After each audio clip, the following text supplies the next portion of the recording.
Good morning সবাইকে জানিয়ে আজকের ভিডিওটা শুরু করলাম ছোট্ট করে। প্রথমেই তোমরা আমার মা তারা দর্শন করে নাও, দিনটা বেশ ভালো যাবে আশা করি। আর এখানে দেখছো কিশমিশকে আমি চেন দিয়ে বেঁধে রেখেছি, কারণ কি বলো তো, ও না একদম দরজার কাছে গিয়ে বসবে, গরমের মধ্যে বসবে। আর লোম কেটে দিয়েছি, ওই জন্য কিশমিশকে দেখতে একটু বাজে লাগছে, কিন্তু কোনো ব্যাপার না, ও ভালো থাকবে, ওর গরমে কষ্টটা কম হবে আর কি। চলে এলাম যথারীতি রান্নাঘরে। এখানে কিছুটা মাটন ফ্রিজে ছিল, তো ভাবলাম অল্প একটু আছে রান্না করে ফেলি। ফ্রিজে রাখতে রাখতে না মাটনের টেস্ট খুব খারাপ হয়ে যায়। তো যাই হোক, অল্প একটু মাটন এখানে রান্না শুরু করে দিয়েছি। আমার মা যথারীতি আমার হেল্প করে, ওইটাই মা কিছু করছে। আর এখানে ছেলে আজকে ডিম খাবে, বললো ডিমের ঝোল খাবে। ছেলে আর হাজব্যান্ডের লাঞ্চ প্যাক হয়ে যাবে এই ডিম। আর আমাকে সবার জন্যে আলাদা আলাদা আলাদা রান্না করতে হয়। এখানে ছেলে যেহেতু নিয়ে যাবে। আর দেখুন এখানে ঘুগনি বানিয়েছি, সকালের ব্রেকফাস্ট আজকে ঘুগনি মুড়ি এইসবই হবে। আর মা আমার না বাসন মাজতে কী যে ভালোবাসে, কথায় কথায় বাসন মাজে, কথায় কথায় বাসন মাজে। যাক, ভালো, যার যেটা ভালো লাগে সে সেটাই করে। তো এখানে একটু ঝাল ঝাল করে মাটন বানালাম। আমার ছেলে বর দুজনেই খাবে না মাটন, তারা খাবে ডিম। এবার এখানে একটু বেগুন ভেজে নিচ্ছি, কিছুটা উচ্ছে ছিল, বেগুনগুলো আসলে শোকাচ্ছিল, তা ভাবলাম যে কেটে একটু ভেজে নিই। আর এখানে উচ্ছে আলু দিয়ে জাস্ট একটু ভাজা করব। এখানে মাছ রয়েছে, আমার মা আবার ঝাল ঝাল একটু মাছ খায়, পাতলা ঝোল খেতে পছন্দ করে না। তো মাছটা ভাবছি মা খাবে, সঙ্গে সঙ্গে আমার ইচ্ছে হলে আমিও খাবো। তো এই তো খেপে খেপে সবার রান্না করছি, এদিকে জল গরম বসিয়ে দিয়েছি, মাটনে দেবো। তো এখন কোনটা কে খাবে জানি না। আমার মোটামুটি ছেলের আর হাজব্যান্ডের খাবার প্যাক হয়ে গেছে, ডিমের ঝোল উচ্ছে ভাজা ব্যাস। আর ওরা অফিসেই ডাল আর কি বললো আলু ভাজা এনে খাবে, মানে ওখানে একটা জায়গা থেকে ওদের খাবার আসে, সেখান থেকে। তারপর তোমাদের একটা নতুন জিনিস আজকে দেখাই, এটা বিহারি রান্না, বিহারি একটা ডিশ, মানে এটা ফ্লেক্সিড, তোমরা অনেকে নাম শুনেছো। এটা আমরা স্যালাডে খাই, অনেকে স্মুদি বানিয়ে খায়, অনেক কিছুতে দেয়। তো আমি এটা আজকে একটা চটপটা খুব ভালো একটা জিনিস বানাবো। দেখো, এটা শুকনো খোলায় ভেজে নিয়েছি, ফ্লেক্সিড, এটাকে তিসি বলে।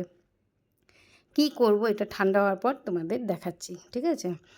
এখানে দেখো 2 পিস মাছ নিয়ে নিয়েছি জিমিদের জন্য, জিমি আর কিশমিশের জন্য। কারণ জিমি না আমাদের মাছ খেতে চায়, আমাদের ঝোলের মাছ থাকে, ওই জন্যই আমি ভাবলাম একটু সেদ্ধ করে নিই জিমি আর কিশমিশের জন্যে মাছ। তো আজকে রান্নাবান্না দিয়েই ভিডিওটা করছি। এত গরমে নিজেকে দেখানোর মতন পরিস্থিতি আর অবস্থা নেই, আমি ঘেমে পুরো জল, মানে আমি নিজেকে দেখি আর ভাবি যে বাপরে কত ধৈর্য আমার, এত একটু একটু একটু একটু করে এত কিছু রান্না করছি সবার কথা ভেবে। আর এখানে দেখো এই যে ফ্লেক্সিড যেটা দেখছো, এটা দিয়ে মা, এটাও একটা বিহারি ডিশ, এটাও মা আমার জন্য বড়ি বানিয়েছে আর কি। এটাতে ফ্লেক্সিড, লঙ্কা, লাল লঙ্কা আর একটু ভাত চটকিয়ে একদম ম্যাশ করে একটুখানি ফ্লেক্সিড দিয়েছে, একটু নুন আর একটু লাল লঙ্কা দিয়ে, এটা খুব তাড়াতাড়ি শুকিয়ে যায় আর খেতে দারুণ লাগে ভাতের পাতে। আমার খুব ফেভারিট, তাই মা বানিয়েছে। বিহারি বড় হয়েছি, বিহারে ছোটো থেকে এইসবই তো খেয়েছি, তাই জন্যেই মা ভাবলো যে আমার জন্য একটু বানিয়ে দিই। এখানে যথারীতি মাছ ভাজা হয়ে গেছে। আর দেখো এখানে কত বাজার, এই ছেলেটা না আমার এত, মানে ফ্রিজে থাকে, আমাকে জিজ্ঞেস করবে আর কি, জিজ্ঞেস করবে না, নিয়ে চলে আসবে। আর এখন আমার ডাবল ডাবল হয়ে যায় আর কি, সবই আছে ফ্রিজে। তো যাই হোক, এগুলো গুছানো যে গরমের মধ্যে কত বড় একটা বিরক্তিকর ব্যাপার, আর কি বলি। তো চলো, কাজ করতে করতেই ভিডিও করলাম। এখানে একটুখানি থোড় ছিল, এটাও পুরনো অনেক দিনের ফ্রিজে রাখা, ওই থোড়টাও একটু ভাজবো। আর এখানে ফ্লেক্সিড আর লঙ্কা নিয়ে নিয়েছি, এটাকে আমি গুঁড়ো করব। এখন জানো তো লেবুর কি দাম, সবাই লেবু খাচ্ছে, লেবু শরবত, লেবু দিয়ে শিকাঞ্জি, লেবু দিয়ে ভাতের পাতে লেবু, না এখন লেবু ছাড়া চলেই না আর কি। পেঁপে ফ্রিজে আছে, আরেকটা পেঁপে নিয়ে এসছে, কী আর বলবো। আর এখানে মাছে দেবো বলে একটুখানি মায়ের লাগানো ধনে পাতা, মা না টুকটুক করে একটুখানি পুঁই শাক হয়, উচ্ছে হয়, মা যা যা, আমার এই তো বাগান, জায়গা নেই, জমি নেই, যা হয় আর কি। ব্যালকনিতে একটুখানি ধনে পাতা বেছে বেছে কয়েকটা তুলে নিলাম, যে একটু মাছের ঝালে দেবো। তো মাছের ঝালটাও আজকে আমি বিহারি স্টাইলেই করেছি। কেন বললো তো, আজকে আমি তোমাকে 3টে জিনিস দেখালাম, একটা ফ্লেক্সিডের পাউডার, একটা ফ্লেক্সিডের বড়ি আর একটা বিহারি স্টাইলের মাছ। তো আমার রান্নাবান্না মোটামুটি শেষের দিকে। আর এটা দেখো আমি মিক্সিতে গুঁড়ো করে নিচ্ছি।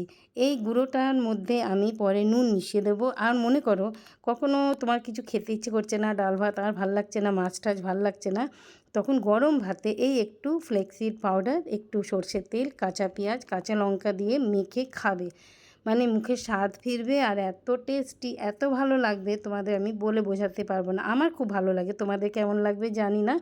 তোমরা যদি খেতে চাও তাহলে বানিয়ে খেও, কিন্তু এটাকে আগে ভেজে নিতে হবে। একটু নুন দিয়ে দিলাম, জাস্ট এই পাউডারটা বানিয়ে রেখে দিলাম। এবার যখন মনে করো কিছু ঝাল ঝাল খেতে ইচ্ছে করছে, এই পাউডারটা দিয়ে গরম ভাত, সর্ষের তেল, কাঁচা পেঁয়াজ, কাঁচা লঙ্কা, জাস্ট জমে যাবে, ভীষণ ভালো লাগে। তারপর দেখো আজকে মোটামুটি মাছের ঝাল হয়ে গেল মায়ের গাছের ধনেপাতা দিয়ে। আর এখানে মাটনের লাল ঝোল। এখানে কে কী খাবো কিচ্ছু জানি না, যখন গরমের মধ্যে আর কি খেতে ইচ্ছে করবো, অর্ধেক হয়তো ফ্রিজেই ঢুকবে, এখানে একটুখানি থোর হয়েছে। তো চলো আজকে আমার এই লাঞ্চ মেনু। ছেলে হাজব্যান্ড অফিস বেরিয়ে গেছে, ওদের লাঞ্চ নিয়ে এবার আমরা 3 মেয়ে আর আমার 2 বাচ্চা জিমি কিশমিশ এরা খাবে। পুরো রান্নাঘরের এখন আমি একটুখানি গুছিয়ে নিয়েছি, আর এখানে আমার এখন হেল্পিং হ্যান্ড আসবে, তার জন্য এই কাজগুলো, বাসন টাসন পড়ে আছে, সে এসে মাজবে, রান্নাঘর ক্লিন করবে। আর কি, এই হলো আমার সকাল থেকে সংসার ধর্ম পালন করা। আর এখানে বাইরে রোদের তো তাপ মানে কোনো মাপ নেই, তাপের কোনো মাপ নেই। এখানে দেখো মা পেপার পড়ছে, মার রান্নাঘর থেকে ছুটি হয়ে গেছে, আমারও ছুটি হয়ে গেছে। এবার আমি যাচ্ছি মেয়ের ঘরে ঠান্ডায় বসে একটুখানি শশা খাবো, মা কেটে দিল। আর কিশমিশকেও ধরে নিয়ে যাচ্ছি এসিতে, কেননা কিশমিশ বাইরে থাকে, ওর ভীষণ শরীরের মানে কিছুতেই পাখার নিচেও বসবে না, এসিতেও থাকবে না। তো চলো, এখানে মেয়ে ঘুমাচ্ছে, সকাল অবধি ওর কাজ ছিল, 7টা সকাল 7:30 ও ঘুমিয়েছে। এখানে জিমি আগে থেকেই ল্যাদ খাচ্ছে। তো এখানে একটু বসি, ঠান্ডা হই, তারপরে বাদ বাকি। তো এই হলো আজ আমার দৈনন্দিন রুটিন যেমন থাকে। খেপে খেপে কতগুলো রান্না করলাম একটু একটু, আর নিজেকে দেখালাম না। দেখো রান্নাবান্না এই তো আমাদের মানে হোম মানে এই ব্লগিংগুলো আমাদের যেটা থাকে, শুধু হাউস হোল্ড কাজ, খাওয়া দাওয়া, রান্নাবান্না, যেহেতু ডেলি ব্লগ যা যা করি তাই তোমাদের সঙ্গে শেয়ার করলাম। তো চলো শসাটা খাই বসে, আর একটুখানি জিরিয়ে নিই, তারপরে মেয়ে উঠবে। মেয়ে আজকে ব্রেকফাস্ট করলো না, ও ঘুমাচ্ছে, আমি ওকে আর উঠালাম না, এখন বাজে দুপুর 1টা। তো চলো সব বাচ্চা কাচ্চা নিয়ে এবার বসে একটুখানি আমিও ল্যাদ খাই। টাটা।